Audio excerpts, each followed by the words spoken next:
وأفضل الصلاة وتم التسليم على المبعوث رحمة للعالمين وبعد. Falënderimet dhe lavdërimet e sinqerta I takojnë të madhit Allah xhalla shanu.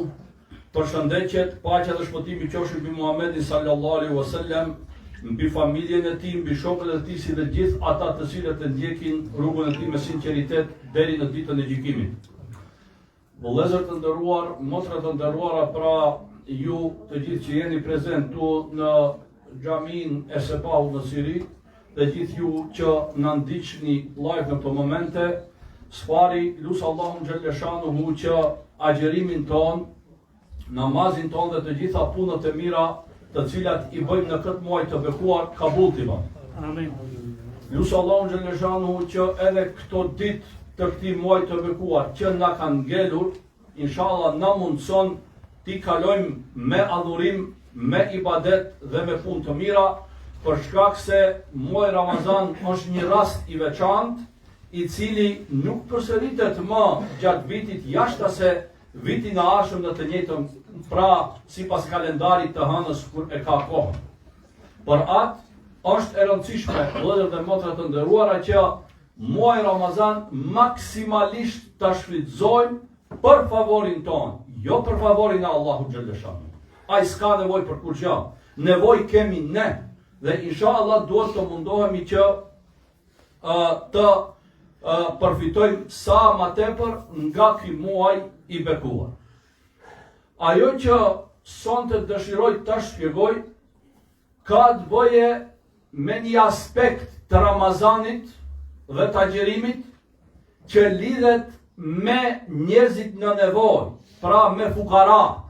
Shikoni, ne çdo herë kur kemi folur për agjerimin dhe për muajin Ramazan, kemi thënë se çdo herë ky muaj e ka për qëllim ngritjen tonë shpirtërore, edhe atë ka për qëllim pastrimin e shpirtit, pastrimin e gojës, gjuhës pra, nga fjalët e liga, pastrimin edhe të mendimeve tona. Agjerimi plot është kur edhe mendimet këqija ti nuk kenë kokë, nuk shoj interpret, ato të vinë, shejtani prap sulmon. Edhe pse mbillen shejtanët Ramazan, mirë po atë ndikimin e vet, ai programimin e kalam pre përpara. E di kur bijem të flejmë ne, për të ngritë në sifir, e bëjmë telefonin, ashtu. Ne flejmë, ama atë kemi programuhu. Kur dhe të bije koha ai cingron telefoni, jep alarm. Ashtu edhe shejtani është, e disën këtë kohë. Mbillen kështu që çka bën ai prej përpara I programon gjërat. Mandej mos harroni se ka shejtan prej xhinve, që është gjalli Iblisi, ka shejtan prej njerëzve. Të shejtanat e njerëzve ato nuk janë të mbyllur. Normal efekti atyre zvogëlohet, ama veprimtaria atyre ende është prezente. Për atë pra ne çdo herë flasim për këtë aspekt të muajit Ramazan, mirë po realisht muaji Ramazan dhe agjerimi ka edhe një aspekt tjetër që I thon aspekti social, në fakt pra e ka aspektin human, pse drejt për së drejti ndikon në ndihmën që u jepet njerëzve në nevojë, pra njerëzve të varfër. Muaji Ramazan është muaj I njerëzve të varfër, I shpresës për ata, I qëllimeve të mira të atyre, I mbështetjes, solidaritetit më mirë me tha. Muaji Ramazan është muaj solidaritetit, muaj I dordhënësisë, muaj I mbështetjes, muaj I humanitetit. Krejt këto veti, krejt këto tipare, krejt këto cilësi I ka pra vëllezër të nderuar muaji Ramazan. Këtë të mundohemi ta shpjegojmë kështu. Shikoni, ne çdo herë kur flasim se duhet të ndihmojmë njerëzve të varfër, fukarave. Duhet të ndihmojmë. Mirë po, ne kur ulemi në sofrën tonë, qoftë në iftar, qoftë jashta iftarit, nuk na mungon asgjë hiç. Do me thënë, I shikojmë në televizor, e shikojmë televizorin edhe jemi duke hangër, ose në telefon tash, në Gaza për shembull, ato sa keq kanë duke hekur. Në çfarë gjendje janë, na pretenda jetojnë, nuk kanë duke hangër, çka të hanë pra. Mirë po, ne në sofrën tonë përpara ne shumë me si shikojmë, ama në sofrën tonë ne krejt I kemi, kur gjë nuk ka mungon. Toni pra, kur që nuk na mungon. I sheti edhe kur ka tërmet dikundi, edhe vërshime. Mirë po, ti ishe kështu me sy, ishe në mënyrë vizuale që ka i thunë, do me thonë në ekran. Ama ti mandaj ati ke loj ushqimesh, bile nuk di që ka të marrësh për para në tryezën tëndë ose në tavolinën tëndë ati. Nuk di që ka të prekish për para, krejt i ke. Edhe sot njerëzimi realisht, pjesa më e madhe kam problem me mbi peshën, që vjen si rezultat i ushqimeve. Kam probleme tjera që po ashtu vinë si rezultat i ushqimeve. Dhe lëvizjeve të pakta. E tash, pyetja është, ku ngeli çështja e ndihmës ndaj fukarave? Normalisht, edhe pamja në kur e shohim në televizor, ai që ka ndjenja preket. Ti nuk mund të thuash se nuk prekesh prej asaj ndjenje kur i sheh ai që ngaza njerëzit, do me thonë, në atë gjendje. Nuk mund të askush të thotë se nuk preket njeriu.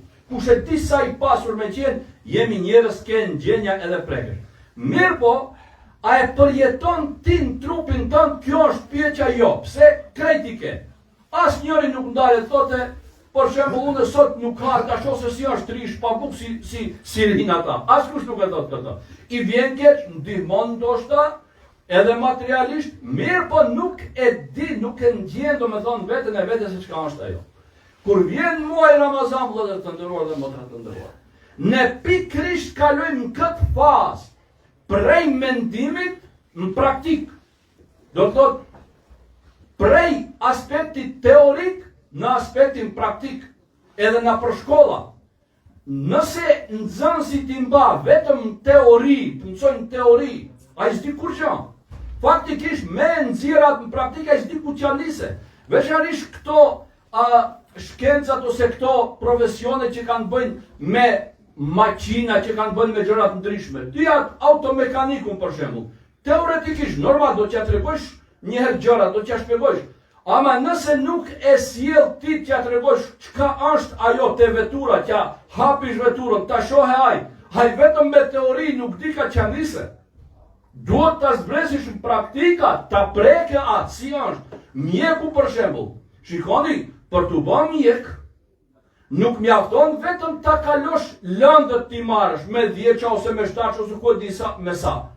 Duhet e ta japish provimin e praktikës, do me thonë, ku ndodhen ta zam do një ndeshje, si do ta trajtosh atë pacientin që është me ndeshje, në praktik ta tregosh t'ja që e ke mësuar në teori. Kjo është shumë e rëndësishme, jo vetëm teori. E pikërisht neve këtë na mëson agjerimi. Pse? Na mba pa hëngër edhe pa pi, që të na thotë se shikoni, nuk ka kjo vetëm punë teorie. Kështu është njeriu mos ke çka të hajë dhe çka të pije. Do me thonë, tërë ditën bile ne përsëri në mbrëmje plot i kemi sofrat, po paramendo ata të cilët agjerojnë dhe përsëri nuk ka çka të hajë. Ose ka shumë pak. Do me thonë, ne kur nisim prej Siviri deri në Iftar, tërë në këtë kopra i kemi para vetis mund t'i prekim. Ndoshta jemi mësuar ta bëjmë 9 ora pauzën, pastaj 12 ora ushqimin, tash ndalemi. Kur është dita, kur ish dita në fakt ma e gjatë verës, atëherë pak ma tepër e ndjenim atë, e shihnim se çka do të thotë. Pra agjerimi na ka marrë neve prej aspektit teorik në aspektin praktik, edhe na thotë kështu është njeriu mos ketë çka të haje edhe çka të pije. Do me thonë, barkun ta ketë shprazët, nuk ka hangër kur gjë, dhe atëherë vëllezër dhe motra të nderuara, kur ti si person pra, e ndjen veten tënde, kur do ta përmendë dikush atë fukaran, ose kur do ta shohish atë gazës, mund t'i thuash edhe atij nipit ose mbesës tënde të vogël, i thuash po vallaj se kur agjerojmë ne që kështu është. E di sa keq është. Do me thonë në atë kuptim se s'ka kur gjë. Shikoni pra, praktikisht agjerimi për atë një muaj ditë Allahu xhaleshanu na e ka obliguar. Jo se ai ka nevojë, ai nuk ka nevojë, po për një muaj rresht çka bëjmë ne? Ne trajnohemi, sikurse tash ju krejt na për firma jeni. Dhe e dini shumë mirë se firmat disa herë edhe u paguajnë atë që këtu në gjermanisht i thuan Weiterbildung. Shkoj ti bësh pra kurse shtesë për t'u aftësuar edhe për t'u ngrit në nivele më të larta. Pse? Se dëshirojnë pra që ti të arrish diçka të ngritesh. për një muaj ditë, agjerimi çka e ka për qëllim? Pikrisht këtë e ka për qëllim. Jo vetëm një ditë, 3 ditë ose 3 ditë edhe tjetër, jo, po një muaj ditë kjo është pra kurs, trajnim, është shkollë, është mësim, është edukat, të gjitha këto i ka. Pra Allahu xhaleshanuhu në fakt pra një muaj rresht e ka bërë agjerimin që neve ajo të na bëhet edhe si shprehiqje dhe pas Ramazanit pastaj të vazhdojmë në atë rrugë. Do të thot tash kur dikush kërkon ndihmë ose kur ti e di se ai ka nevojë, ai që agjeron, çka bën? Ai thot po valla do t'i ndihmoj. Nuk e kursen. Pse? Sepse thot e di unë kur agjerojsha çka është e trish po buk. E di, do me thonë, jo vetëm teori, po edhe çka edhe në praktik. Ky pra është qëllimi vëllezër të nderuar i agjerimit. Na edukon, na trajnon, na mëson, na jep përvojë personale, na nxjerr nga një stat, do me thonë nga një nivel me një nivel tjetër. Vetë ta përjetojmë, jo vetëm të lexojmë ose të dëgjojmë teori, po çka edhe në praktik. E ky është qëllimi i agjerimit. Për atë thuhet se Jusufi alayhis salam. Jusufi alayhis salam në kohën e vet ka qenë ministër në shtetin e atëhershëm që ka ekzistuar në Egjipt. Ministër ka qenë ai për çka? Ka qenë ministër për ushqimet, thuhet i ekonomisë, se sot është problema ta përcaktosh me këto standardet e sotme, por ai i ka pas në dorë depot, qelsat e depove të ushqimit. Si rezultat i asaj se mbreti e ka pa një ëndër dhe ky ja ka komentu ëndrën, dhe ëndra ka qenë se duhet ushqimin të harruani se do të vinë 7 vite të thata kur nuk do të bëje toka bereqet.